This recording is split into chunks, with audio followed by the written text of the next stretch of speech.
If your friends threw you a birthday party and there was a whole bunch of people there and there's all this attention that's coming at you, are you able to receive that love and attention, or do you kind of push it away?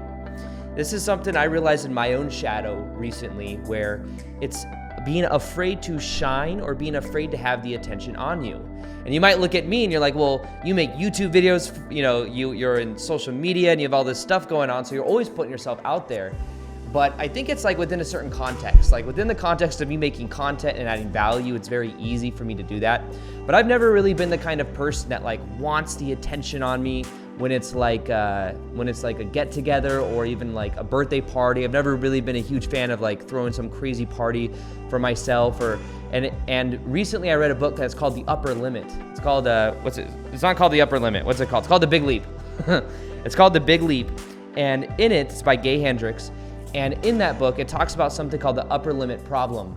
And we all have an upper limit problem that is keeping us from really making the big leap into the next phase of our life, into like a new way that we can be.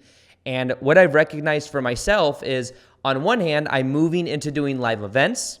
I'm moving into like this new phase where there will be more attention on me, but I'm in a way kind of like pushing it away or afraid of it. And one of the reasons being is because it could be a part of my own shadow, because one of the things it talks about in this book is that many of us have these subconscious things that hold us from stepping into our true power. And one of them is this belief or this fear that if I jump into this power, into this new version of myself, then I'm going to outshine other people. And I can dial this all the way back to my childhood, because I was the only child until I was about 3 years old when my brother was born. And the attention shifted from being on me to my brother. And then from that point going forward, I remember feeling unworthy. There was like a level where I felt like I didn't want to outshine my brother. I remember that too. So I would always like put the attention off of me and onto him. And it was an interesting thing, because I can see how in my life I'm afraid of shining too bright, because it might either trigger other people or make other people feel significant. I think a lot of empaths have this ability too, because empathic people can feel other people's energy and they want everyone else to be good. And me being one of like 4 kids, or my parents were divorced, so I have a lot of brothers and sisters. I'm the oldest, so I think that I was always trying to mitigate and trying to like balance out the family in a way, becoming like a fixer.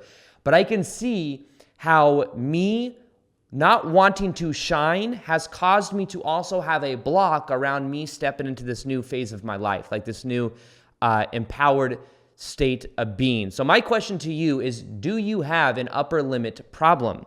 Is there some level of identity? Like a lot of times with more abundance even, we're afraid that if we become abundant, that we're going to leave our friends behind. We're going to leave our family behind, or we're somehow like stepping outside of what we should be doing, because if our parents had to suffer, then we also had to suffer. You see, these are part of that upper limit problem that it talks about in the book, but not wanting to shine because you might make other people feel insignificant is something that you can become aware of, and you can realize that the attention coming on you, it's their problem. That's their stuff, not yours, if they get triggered by it, and you don't have to try to mitigate how they feel. But understand this as well. You can also reframe this. I'm reframing this as, what if I step into my mission, my purpose, my passion of like doing live events and stuff like that, and I'm this like most empowered version of myself. And what if that is able to empower other people to then step into their power? You see what the difference is there? So it's like your energy is going to be contagious no matter what. And if you're mitigating and trying to play to someone else's frame, then that's also like surrendering to someone else's, like energy, but it's not authentic. What's authentic is for you to be the bright person you came here to be, to really shine your light. And when you start shining your light, what you'll find is that it does trigger other people. But it will polarize people in a way to where you attract the people, or people that like you, or people that really like the real you, and you repel away the people that wouldn't really like you anyways. When I started making videos on YouTube, that was one thing I noticed, is it's a polarizing thing, but I had some friends that thought it was weird. I had some friends that maybe didn't vibe with it. That's okay. This is the real me. And I had some friends that it drew them, and it even attracted new people into my life. And funny enough, now that a lot of people are going through a spiritual awakening, I have people reaching out to me that maybe at one point thought it was weird, but now they're inspired and open to it and excited because they're going through the process of spiritual awakening or whatever they're going through. But that can only happen when you're really shining your light. So my message for you today is to shine your light and to know that if you are afraid to shine it, is that coming from some childhood experience where you were afraid of outshining someone else? You were afraid that if you put the attention on you, that something bad may happen? Some of us grew up, and if we had attention, it was bad. If we had attention, it meant we were in trouble. But realize you're not in trouble for your attention now. Realize that you came here to be bold. You came here to express the real you. And as you begin to embody that real you, you will inspire other people as well. I wouldn't be where I'm at today if I didn't take and have the courage to step into a more empowered version of me, where I'm making videos, I'm adding value, but now I can see that I'm kind of in this like comfort zone, but the key now is for me to step into this new empowered version of myself, doing live events and being in this space of realizing, where do the blocks come from? 90% of all transformation is awareness. Become aware of the childhood trauma or the childhood blocks, and realize that you can give yourself the emotion that you crave, or the attention even that you crave. You can give that to yourself, your own frame.